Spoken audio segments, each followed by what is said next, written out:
Bom, gente, boa tarde a todas, boa tarde a todos, né? Mais uma vez estamos aqui dando prosseguimento às pílulas literárias.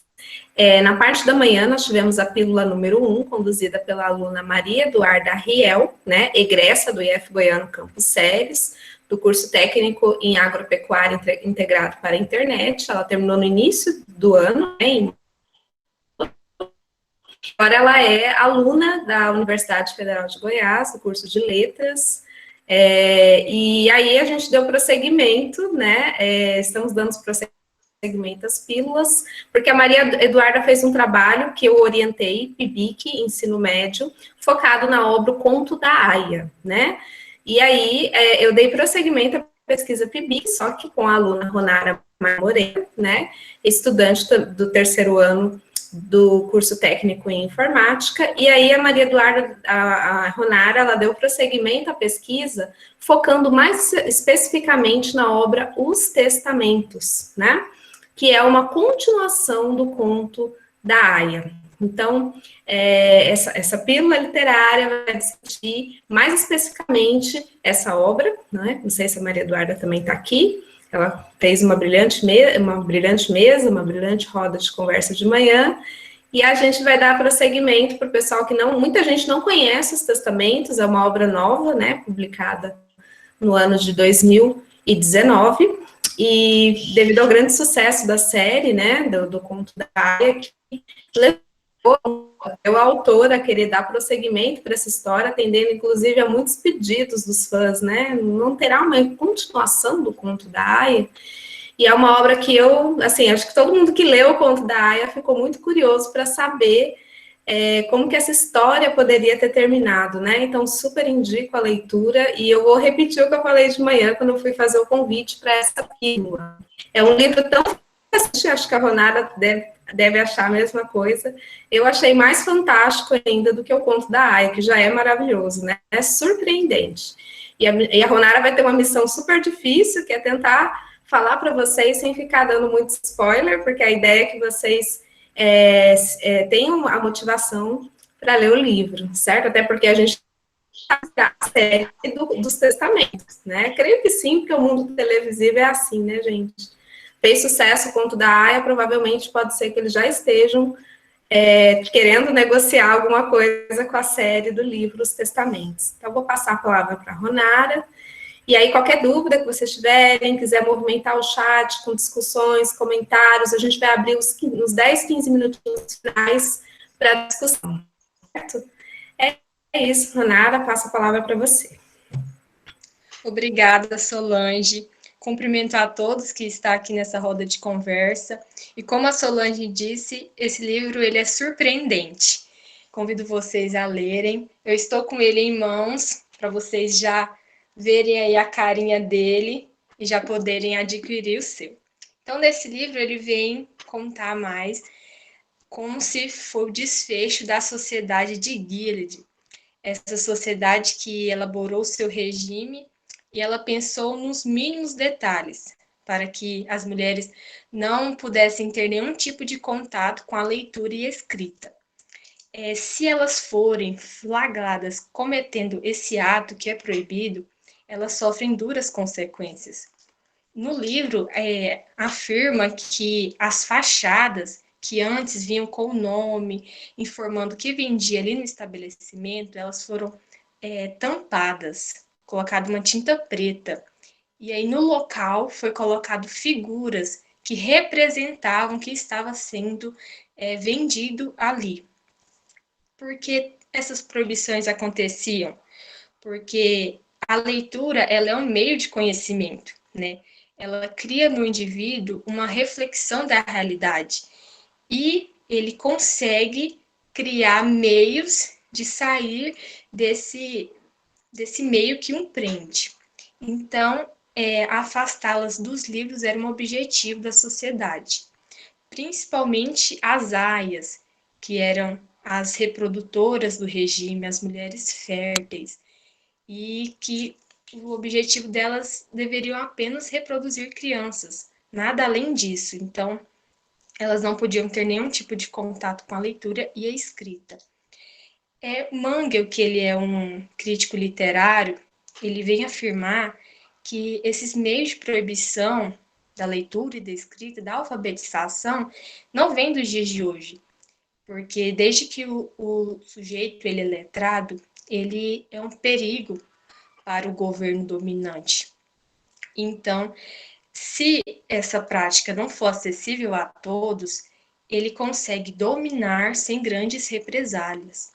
Ele também vem afirmar que os escravos, eles não podiam ler nem escrever, eles não recebiam esse conhecimento, porque os senhores de engenho, eles afirmavam que quanto mais conhecimento eles adquiriram, eles podiam se rebelar contra a situação deles. No entanto, alguns tentavam aprender de forma autodidata, mesmo diante dos riscos que eles corriam. A Margaret Atwood vem mostrar que a prática de leitura e escrita ela é muito controlada, porque ela forma sujeitos críticos e autônomos, e isso que ela vem mostrar. Ela também afirma em uma entrevista que nada entrou no livro que não tenha acontecido na vida real. Isso que causa o livro mais interessante e instigante, porque ela se baseou em fatos reais. Isso se assemelha à sociedade do Paquistão, em que os meios, as condutas lá é bem parecida com o que é abordado em Os Testamentos e no conto da Aya também. As mulheres lá, elas não têm muita permissão para ir à escola. Muitas escolas são bombardeadas, porque eles afirmam lá que as mulheres não têm cérebros capacitados, né, para lidar com a leitura e com a escrita. E Malala, ela vem contar em seu livro as experiências que ela teve nessa sociedade que proíbe as mulheres de receberem a alfabetização. A Malala, ela quer que todas as meninas de seu país puderem ir à escola, receber uma educação, se formar. Então, ela luta constantemente para isso ocorrer. Ela que tem um pai que é dono de uma escola, então eles lutam constantemente para que isso seja para todos. Outra coisa que também é muito semelhante na sociedade do Paquistão e na sociedade de Gilead são as vestes das aias e as vestes das paquistanesas.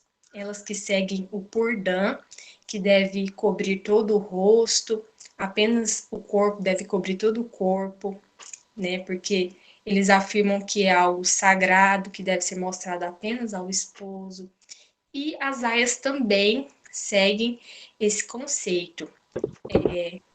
O corpo delas devem ser tampados, elas usam vestes vermelhas que se remetem aí ao sangue que elas dão pela nação, né? Porque elas vão gerar as crianças que não são delas, que são, né, da sociedade. E também elas usam uma espécie de uma viseira aqui na cabeça que impede a sua visão, delimita a sua visão. Elas também não podem conversar com outras aias, mesmo com as companheiras de compras, com os outros homens, e também as mulheres no Paquistão são proibidas disso, elas não podem ter nenhum contato com outros homens, ao menos que eles sejam da família. No entanto, para toda regra há uma exceção, né? Como vem dizer a tia Lídia nos testamentos, que ela escreve numa espécie de diário. Tudo que foi arquitetado, né? Ela diz que é o Ardahal, todos os escritos dela são guardados ali. E as tias, quem são elas? Elas são as mulheres de meia idade, as mulheres inférteis. E para conquistar esse cargo, elas passaram por um processo bem cruel, bem bárbaro e humilhante. Tudo foi analisado para que elas conseguissem entrar nesse cargo. As mulheres selecionadas eram advogadas e juízes, então a profissão delas também era levada em conta. A tia Lídia, ela é uma juíza de vara familiar, então isso também conta. E nesse processo que foi eliminatório, cruel, elas passaram por muitas situações difíceis para provar mesmo que elas iriam ser capacitadas para o cargo. Em uma situação, a tia Lídia ela foi posta para atirar em outras mulheres. E entre elas estava sua colega de trabalho, né, antes da sociedade. E aí a tia Lídia atira nas mulheres e afirma que é melhor apedrejar do que ser apedrejada, ou melhor, para se continuar viva.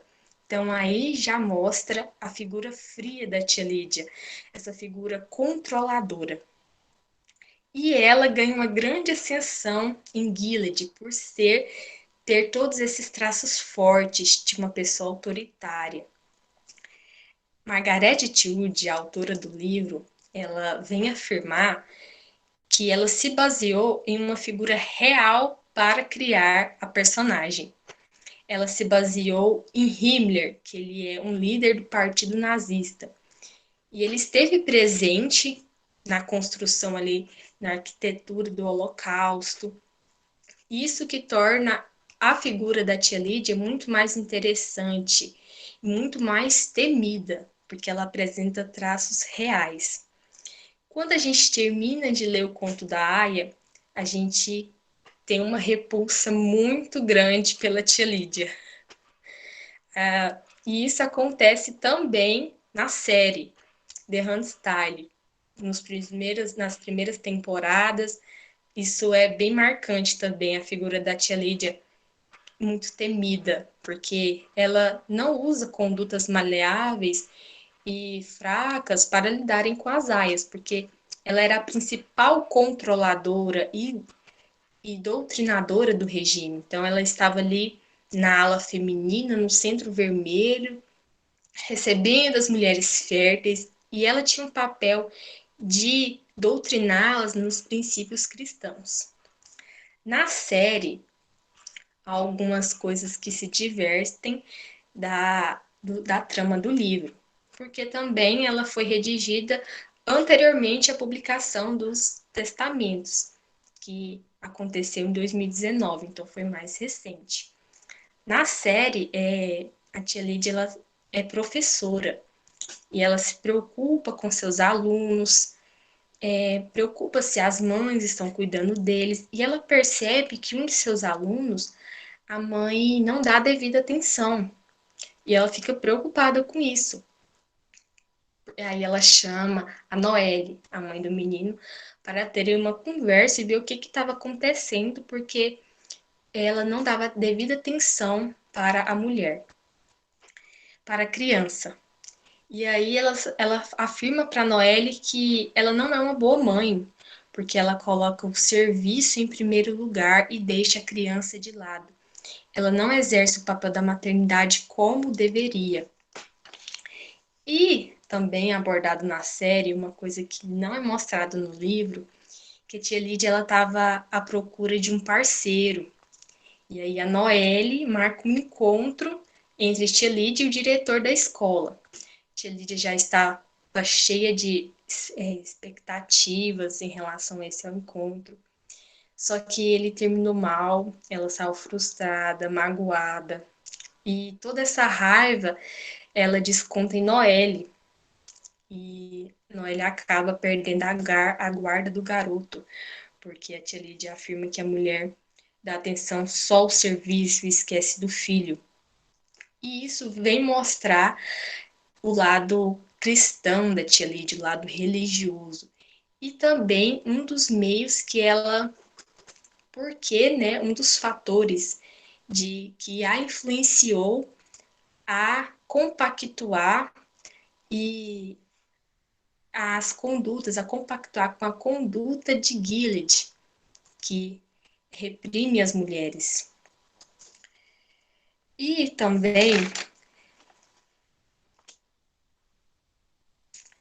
a tia Lídia, ela é uma figura muito importante para o desfecho da obra, porque ela que arquitetou todo o regime, ela que pensou nos mínimos detalhes também.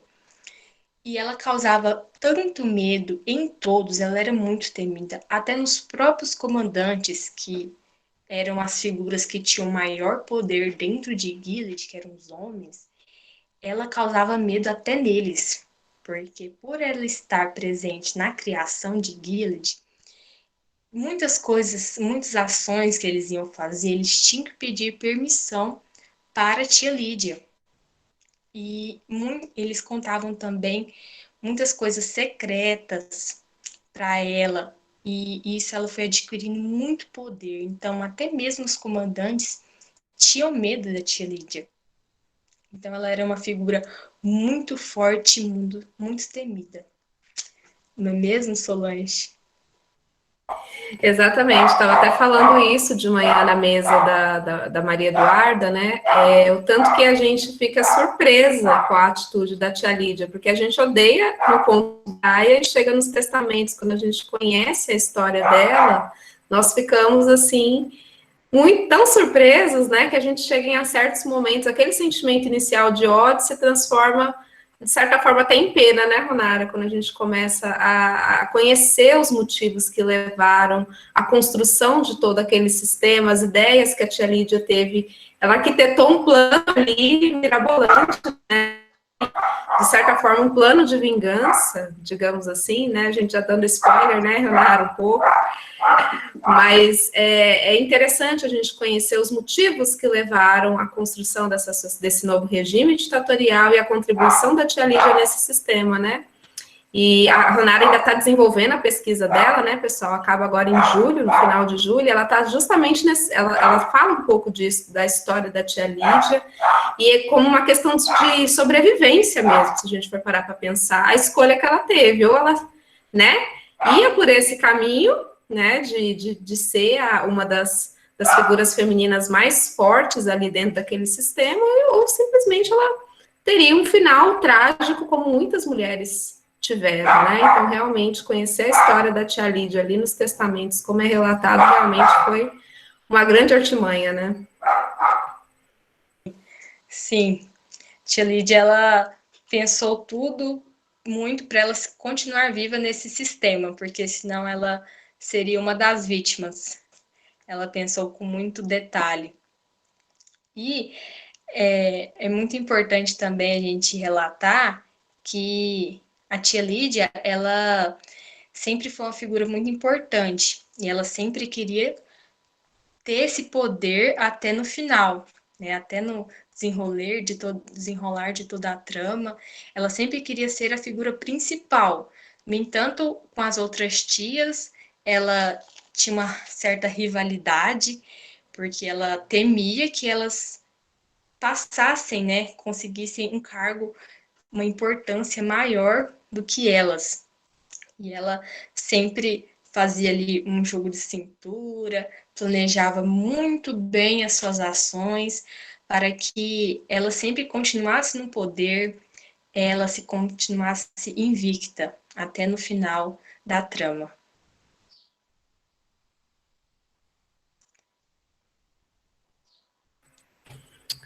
Bom, eu gostaria de fazer um comentário. Alguém já conhecia aqui os testamentos, pessoal? Só ouviram falar que tinha continuidade do conto da Aya? Ou não sabiam? Eu só peguei o folhetim que Só. veio no meu livro, no primeiro. Só soube dele. Muita gente ainda não sabe, né? Como eu disse, o livro é de 2019, então ainda tem, ainda está, digamos assim, em fase de divulgação, né? Como eu disse, a série foi uma grande divulgadora do conto da Aya, né? Então, acredito que quando vier a série Os Testamentos, inclusive, né, Ronara, se você quiser comentar um pouquinho com eles essa questão das inadequações da série, que a gente percebeu, né, na terceira, né, que a gente na quarta temporada, nós acompanhamos até a terceira, e ali a gente já percebeu uns certos deslizes, né, que a autora, inclusive, teve que intervir na produção da série, e em algum momento ela teve que chegar mesmo, né? Parece que eles tinham a intenção de matar a tia Lídia numa das temporadas, e a autora falou, pelo amor de Deus, não faça isso, não mate. E porque a tia Lídia tem uma grande importância nos testamentos, né? Então, aí a série deu essas deslizadas justamente por isso. Ainda o livro estava na fase de publicação e a série já estava em andamento, porque a primeira temporada ela é muito fiel ao livro, né? A primeira temporada do Conto da Aia. A segunda e a terceira temporada, eles já começam, de certa forma, a tentar, né, aumentar as tramas paralelas e tal, justamente nessa questão de aumentar as histórias, ampliar as histórias, ficou esses links, né, que não deu para casar tanto com livros, testamentos, né, Ronara? Se você quiser comentar isso para o pessoal, como que, inclusive até a versão da tia Lídia na série, né? Não sei se é na segunda temporada que fala um pouco da vida dela também, né? Sim, realmente, a série, ela deu muitas deslizadas, né? A primeira temporada, como a Solange disse, ela seguiu bem fielmente a trama, mas dessa temporada em diante, muitas coisas foram sendo acrescentadas e mudadas. Eu achei interessante que na série eles abordam a tia Lídia um pouco mais maleável, um pouco mais assim. Ela tem um pouquinho de compaixão das aias, é bem leve, mas algumas cenas a gente vê que ela tem compaixão de uma das aias, que ela fica bem próxima dela, que ela quer sempre conversar com ela. E eu penso que isso pode ter sido pelo pedido da própria Margaret Atwood, né, para deixar a tia Lídia viva até o final da série, que ela tem um papel aí muito importante. E isso não é mostrado, né? Essa tia Lídia com um lado mais sentimental, que se preocupa com as aias, não é mostrado no livro. E isso eu achei muito interessante, porque foi mostrando uma tia Lídia diferente do que eu já estava acostumada no livro, né? Aquela tia Lídia que a gente já tem aquela repulsa, que ela é muito temida. Outras partes que também é importante falar da tia Lídia é que ela no livro não mostra que ela incita as garotas, né, a terem uma rivalidade entre si. Né? Muitas aias têm essa rivalidade, ela mostra que uma aia, você não conseguiu engravidar, a outra conseguiu, e aí ela vai criando essas rivalidades, e as aias vão ficando com ódio entre si, né, isso é importante. A série já está aí na sua 4ª temporada, e eu espero muito que eles lancem uma temporada focada mais em os testamentos, porque é um livro surpreendente, é um livro assim muito interessante e que poderia sim ter uma continuidade na série, como fez em Um Conto da Aia. Inclusive, minha grande curiosidade é saber como que vai vir essa série, né? Se ela vai continuar chamando o Conto da Aia ou se eles vão adaptar para o nome Os Testamentos.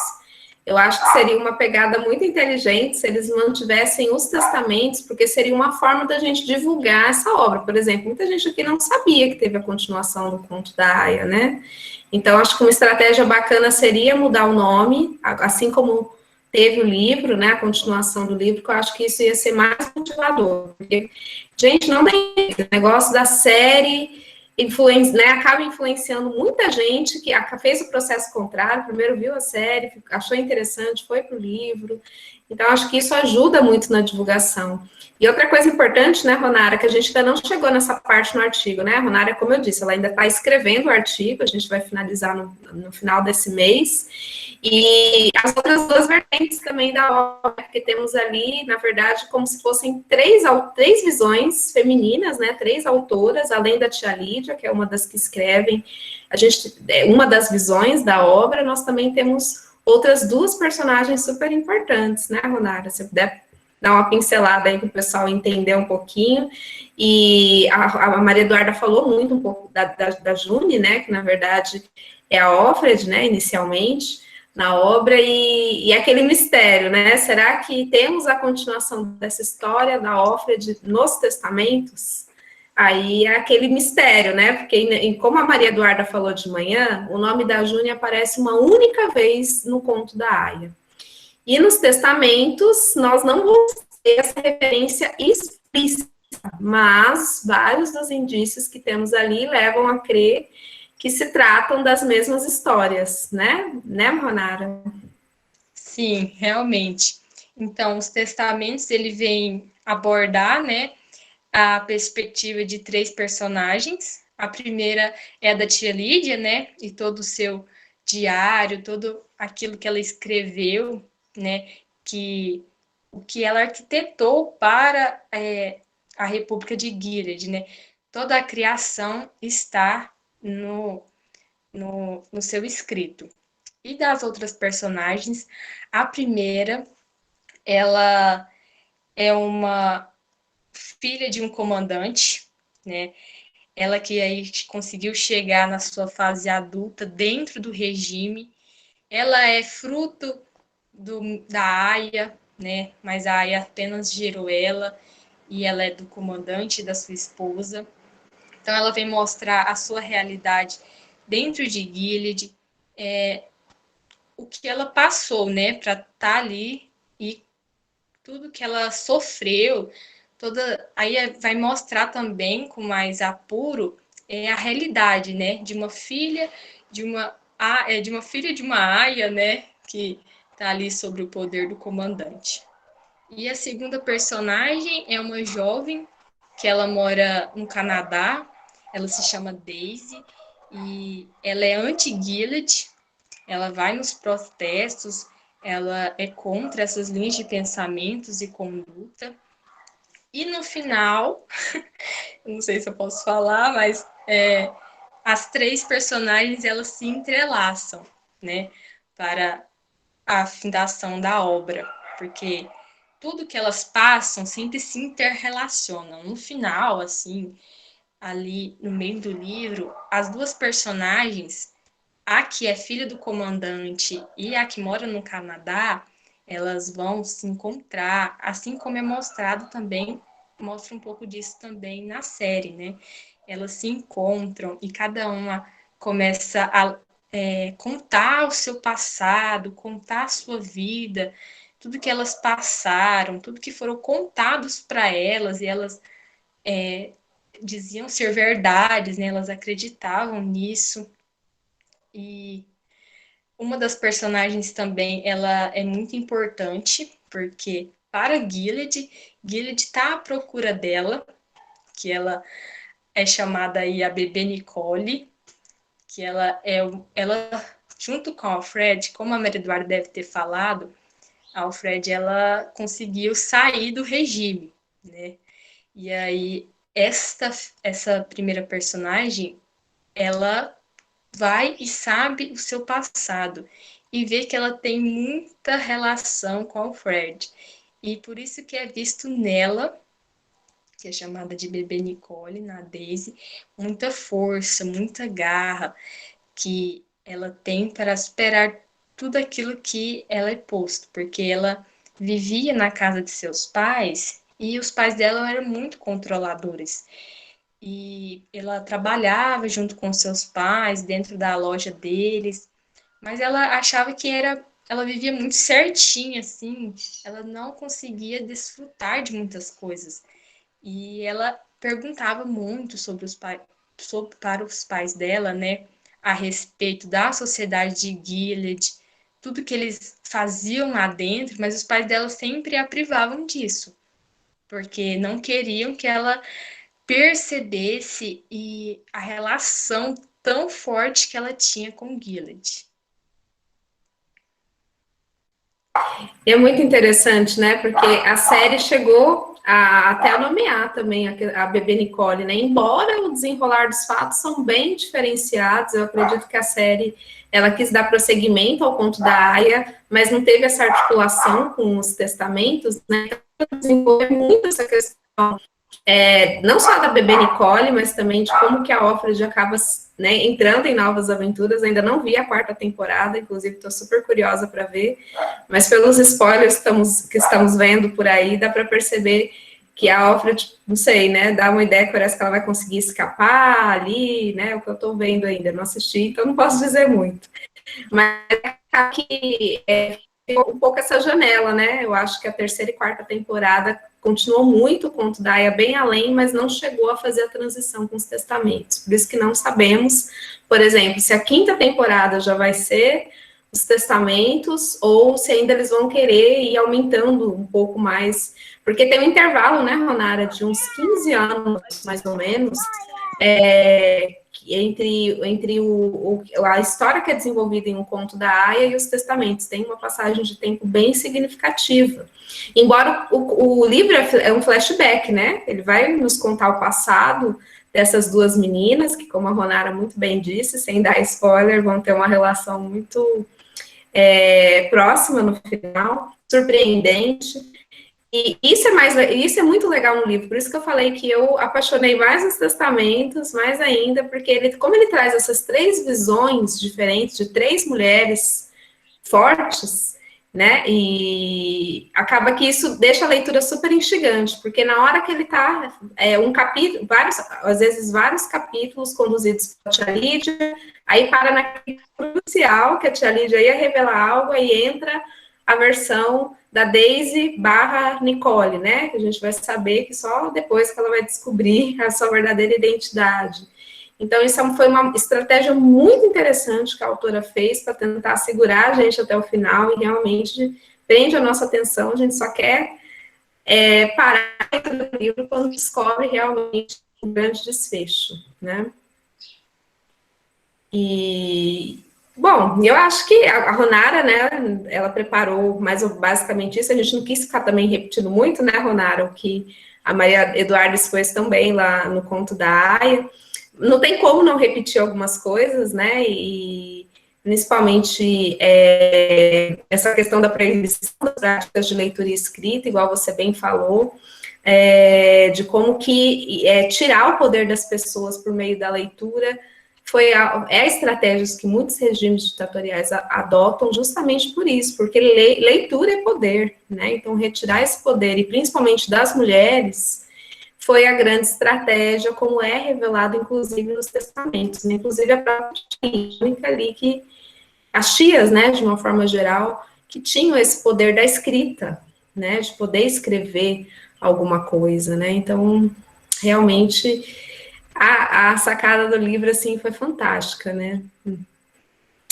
Alguém gostaria de comentar alguma coisa? Estou vendo, não dá para acompanhar sempre o chat, né? Mas se alguém quiser comentar, eu estou vendo que muita gente não conheceu o livro, parece que ficou curioso. Não sei se entregamos muita coisa, né? Acho que acabamos entregando um pouquinho. É difícil a gente não entregar alguma coisa. Mas aí nós queríamos abrir para discussão, né? O que vocês gostariam de falar sobre a obra, de uma forma geral, fazendo essa analogia com as duas, né? Se vocês têm alguma dúvida, querem perguntar, querem compartilhar algo, abro esse momento para vocês. Alguém gostaria? O pessoal agora está mais tímido. Podem ficar à vontade, pessoal. Samuel chegou a ler a obra? Não cheguei a ler, não. Só veio o folhetim que divulga, né, que foi lançamento recente, naquele livro que eu comprei do Conto da Aya. Aí veio só o anúncio, sabe? Eu fiquei sabendo, mas não li ainda, não. E mais alguém aí que gostaria de compartilhar? Alguém que leu o livro? Maria Eduarda está aqui, que ótimo. Maria Eduarda leu o livro, né, Maria Eduarda? Eu li. Oi, gente, boa tarde. Eu de novo aqui. Mas só comentando, porque a Ronara não estava mais cedo, né? Mas mais cedo o Ramon, ele falou assim que a tia Lídia parece a Damares, né?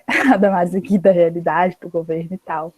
E quando a Ronara estava falando, eu lembrei disso, dele dizendo, e eu falei para ele, né? Leia os testamentos que você vai entender que não é tão bem assim. A gente tem uma visão totalmente diferente da tia Lídia dentro do conto da Aya. E dentro dos testamentos ela mostra outra cara, né? Sim, a gente se surpreende com a figura da tia Lídia nos testamentos, né? Exatamente. Obrigada, Maria Eduarda. Denise, professora Denise. Ramon tá aqui, gente, olha lá, ó, se quiser falar depois. Boa tarde. Estou muito feliz com o seu trabalho e ainda não li os testamentos. Li apenas o Conto da Aia e assisti a série, né? O que me espantou muito foi a condição, como que a mulher vai se subjugando ao machismo. E quando a gente chega em determinado ponto da série, a gente vê que quem ajudou a desenvolver todo aquele autoritarismo foi justamente a mulher. Aí, você fez alguma analogia com a nossa vida hoje, com o que a gente está vivendo? Você e a Maria Eduarda, quando tive a oportunidade de perguntar para ela também, vocês perceberam alguma semelhança ou dissonância do conto com a nossa realidade hoje? Sim, eu percebi, Denise. Muitos pontos se parecem, né? Como você disse, a mulher mesmo que incitou essa figura, né, autoritária.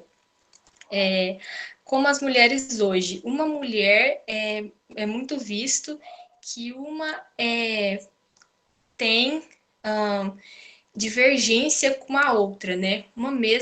Elas mesmas vão causando esse papel do machismo, né? Vai agravando o papel do machismo, que uma vai se colocando contra a outra. E isso vai perpetuando o machismo. E o que já é feito pelos homens, né? Essa, igual a Maria Eduarda acabou de dizer, a rivalidade feminina, que também é apontada em um conto das aias, né? Em um conto da Aia, entre as aias ali, e isso se semelha atualmente, né? As mulheres, a rivalidade que elas têm hoje, que é fruto da sociedade machista. Pode falar, Maria Eduarda.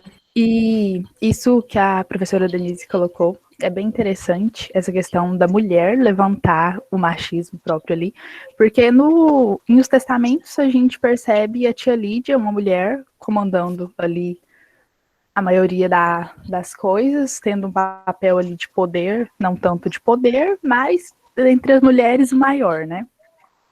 E é muito interessante notar isso dentro do conto da Aia, porque a própria esposa do comandante Fred, a Serena Joy, né, principalmente na série, na primeira temporada, ela tem um destaquezinho maior do que no livro, mas é muito interessante notar que a Serena, ela dava total apoio para o regime de Gilead. Ela era engajada para montar a República de Gilead e botar lá tudo nos padrões que eles queriam, né? E é interessante ver, porque a Serena, ela apoiava, ela ajudou em montar as leis novas que iriam ser utilizadas ali. E depois, quando o regime foi feito, ela foi silenciada também. Ela não teve poder nenhum, ela só ficou sendo a esposa do Fred. Ela defendia aquilo e depois, quando conseguiu, ela foi subjugada para ali e ficou, né, às margens aí do que aconteceu em Gilead. Ficou sendo só a esposa, só cuidadora do lar, do jardim, que era o principal papel das esposas, sendo que antes ela era engajada e tinha poder de fala. O que eu percebi na série, Maria Eduarda, é que ela foi uma grande incentivadora. Exatamente. Então, o marido dela era medroso, pelo menos na série, não li o livro, né? E ela foi uma grande incentivadora. E no final da série, que eu também, no final da terceira temporada, que eu só assisti até a terceira, ela já começa a tomar consciência do que ela estava, da sociedade que ela ajudou a montar, né? Então, assim, ela começa a tomar essa consciência. Não sei depois se ela vai mudar isso daí.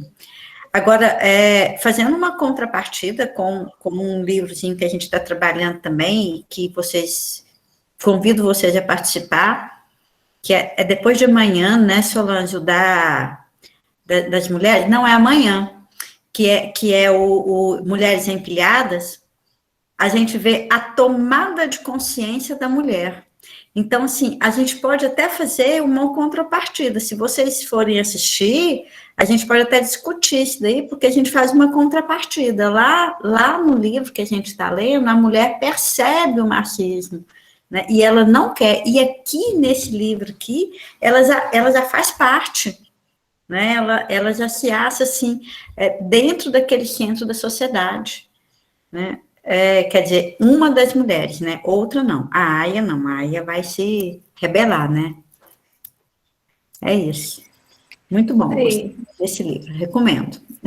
A Nicole tá aí, ó. Recomenda a participação. A gente pode fazer uma contrapartida, tá vendo, Nicole? Adorei. Uma oposição, né? Do que acontece nas duas análises. Quem sabe daí sai um outro trabalho. Adorei a ideia, Denise.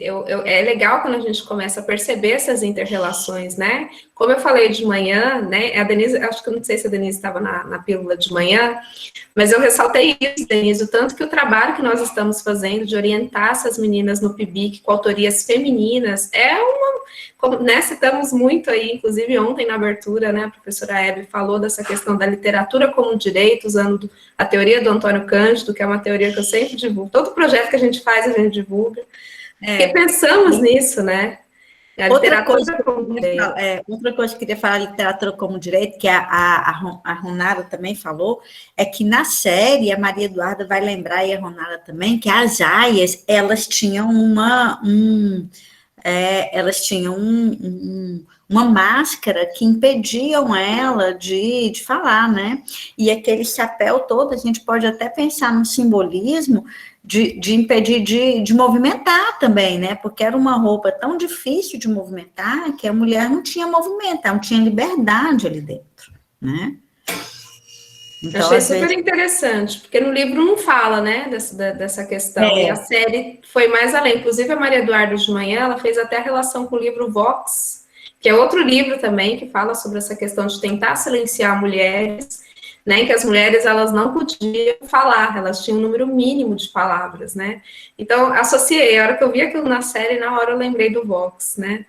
E como a série é inteligente, né, assim, mesmo que ela cria histórias a mais, que vão além do livro, os links que ela estabelece são muito interessantes, não aconteceram no livro, mas poderiam muito bem ter acontecido, né, então isso é bastante interessante. Porque aí a gente pode fazer uma análise, né, a série é uma visão do diretor e do roteirista, né, então, assim, ela foi um pouco além nesse ponto, para poder justamente simbolizar o distanciamento, o silenciamento da mulher, né? E o abuso de autoridade, quer dizer, tanto do homem quanto de outra mulher, né? Porque tem também as hierarquias lá dentro, né?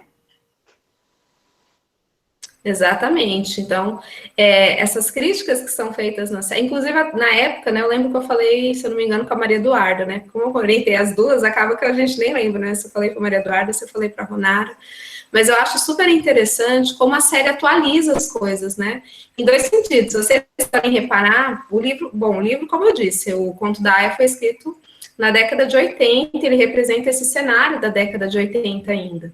E já a série não, ela dá atualizada, inclusive tem o uso do celular, né? A gente percebe que eles deram, o que eu acho bacana, dar essa atualizada para mostrar que nos dias atuais a gente está vivenciando isso.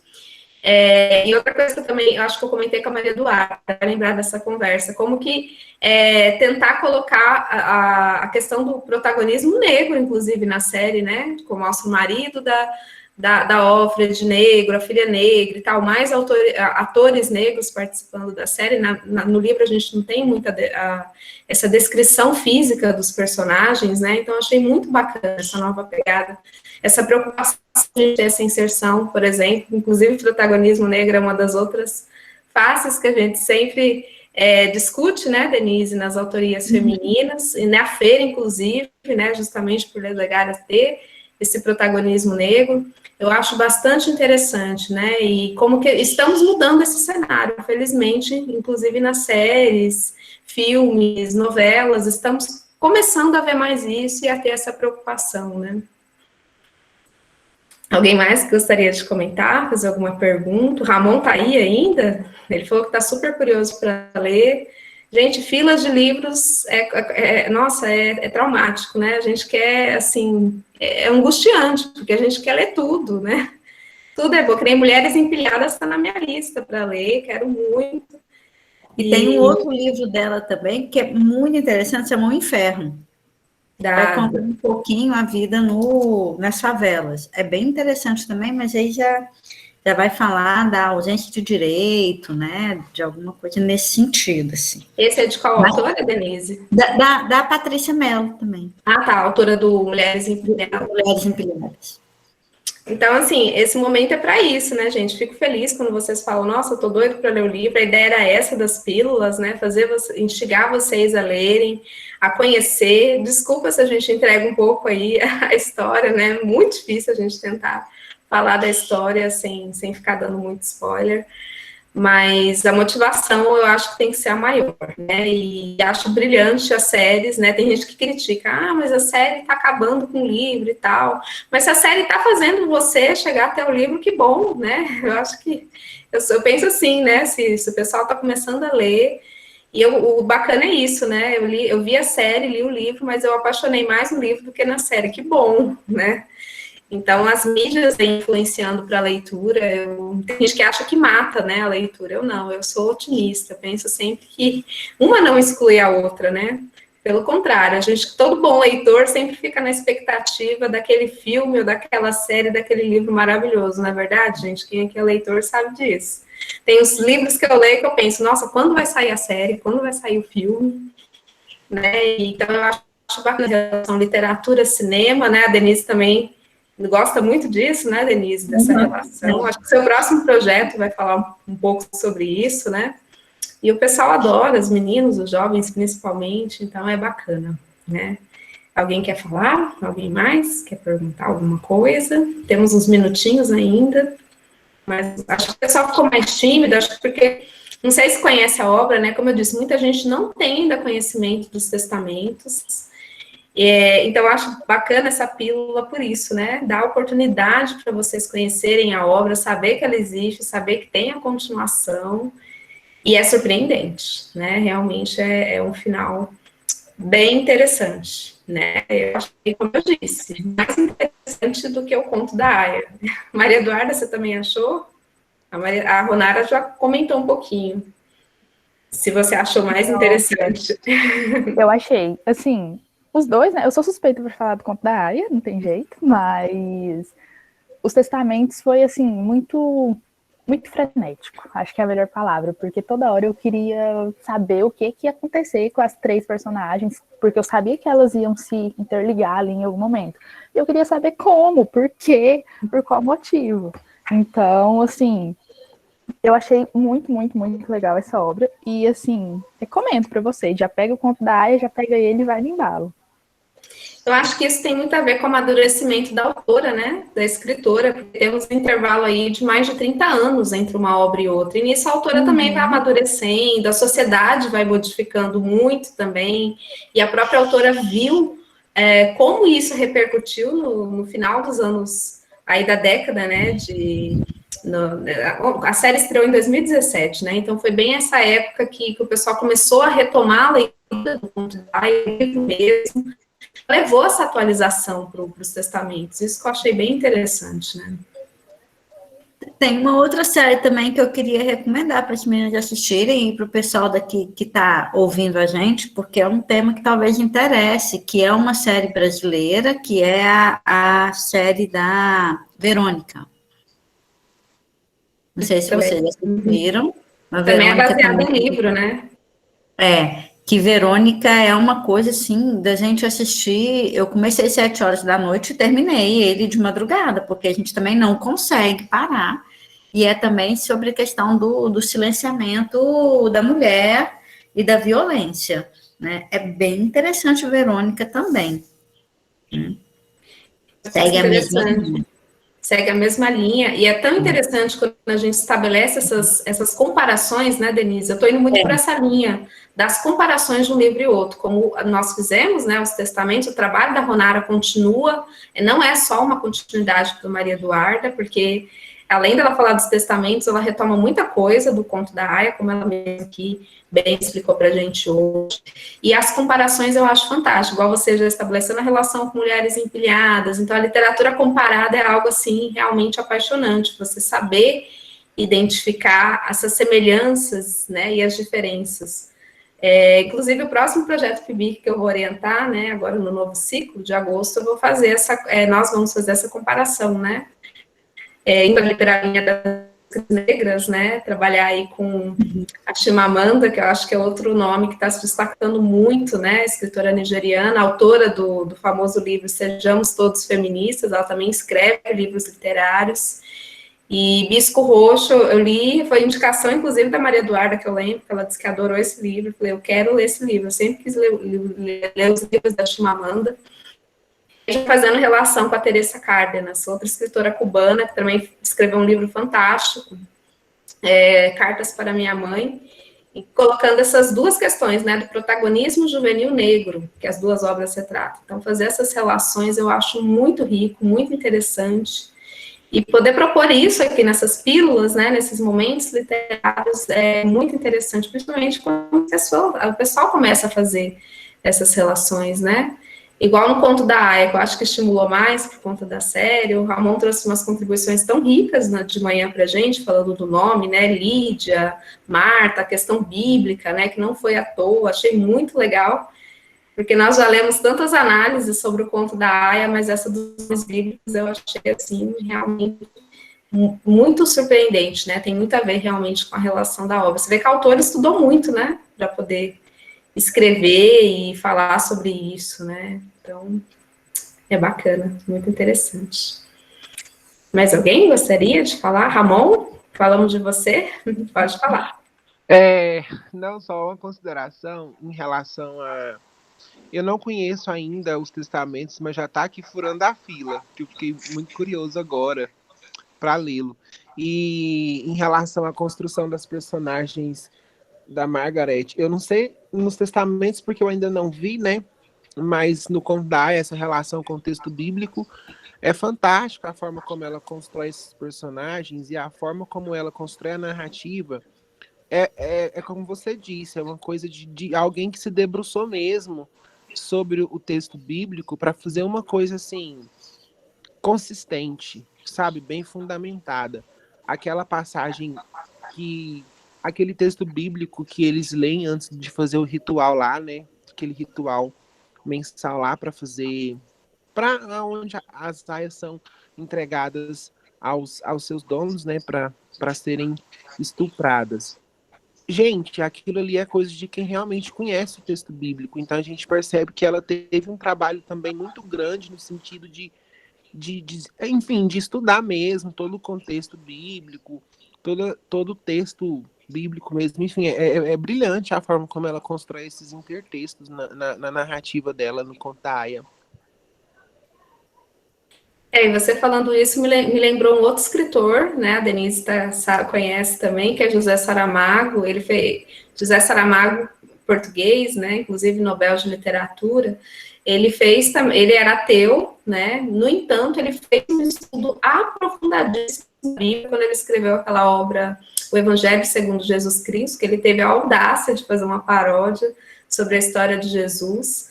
E aí as pessoas criticam muito, mas se a gente for parar para pensar, são escritores que leram a Bíblia a fundo para poder escrever essas obras e fazer a sua crítica social em cima disso, né? Porque muitas vezes as pessoas falam, mas a pessoa nem conhece a Bíblia, está preocupando o que está lá. Não, né? A gente vê que tem uma seriedade no trabalho do escritor, uma pesquisa muito grande para ele poder se basear para poder escrever essa história. Lembrando que são ficções, né, gente? Tanto a obra lá do Saramago, como da Atwood, mas como já foi dito aqui, né, qualquer semelhança não é mera coincidência, a gente sabe disso, né. Alguém mais gostaria de complementar? Falar alguma coisa?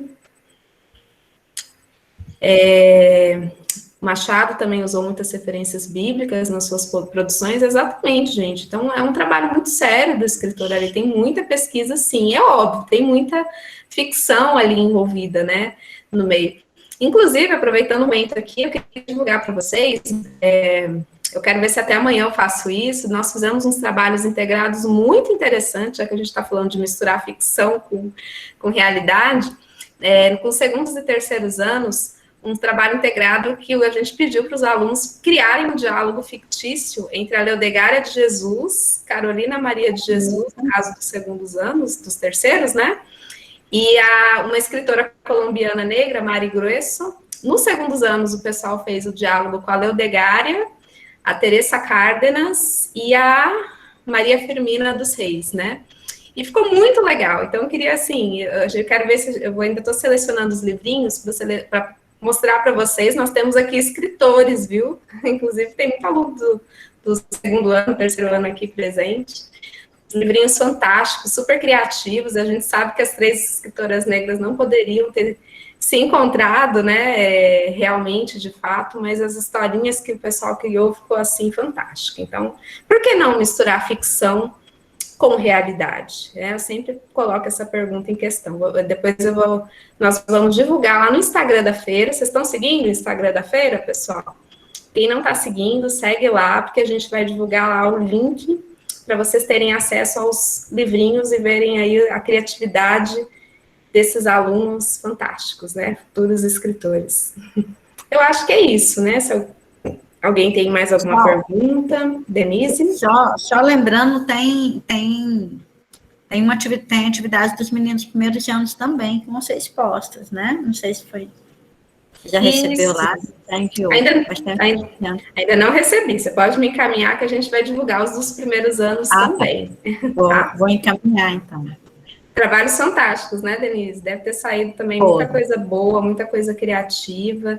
E o que eu acho mais importante, se estamos falando de escritoras negras, né, nós temos que divulgar mais isso, né? Então, a feira é para isso, é para esse espaço de discussão, esse espaço de diálogo, né?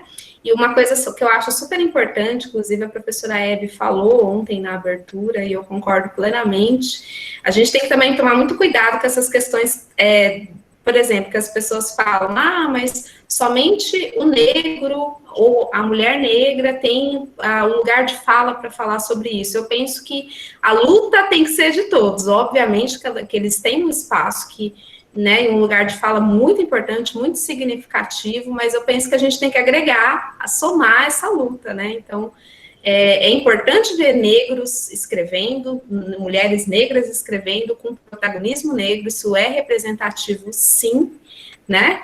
Mas sem deixar, assim, temos que agregar a luta, né? Então, todo mundo falando, usando esse discurso, eu acho que vem a somar, né? A mesma coisa, por exemplo, homens defendendo as causas feministas. Acho isso lindo, maravilhoso, não é só porque a mulher tem esse lugar de fala que só ela pode falar. Então, assim, é por isso que esse espaço de discussão é tão rico, é tão importante, e estamos aqui nessa luta e defendendo sempre essa causa, né? Eu acho que é isso. Ronara, você quer falar um pouquinho para finalizar? Então, eu indico aí que vocês não deixem de ler os testamentos e também, se quem ainda não leu o Conto da Aia, leia os testamentos, assista a série também, porque vocês vão poder ver as coisas que foram desfalcadas ou algumas coisas que foram implementadas e poderem concordar comigo aí no que eu disse e lembrar. Então, não deixem de ler. Obrigada a todos que estiveram aqui presentes para conhecer um pouquinho desta obra.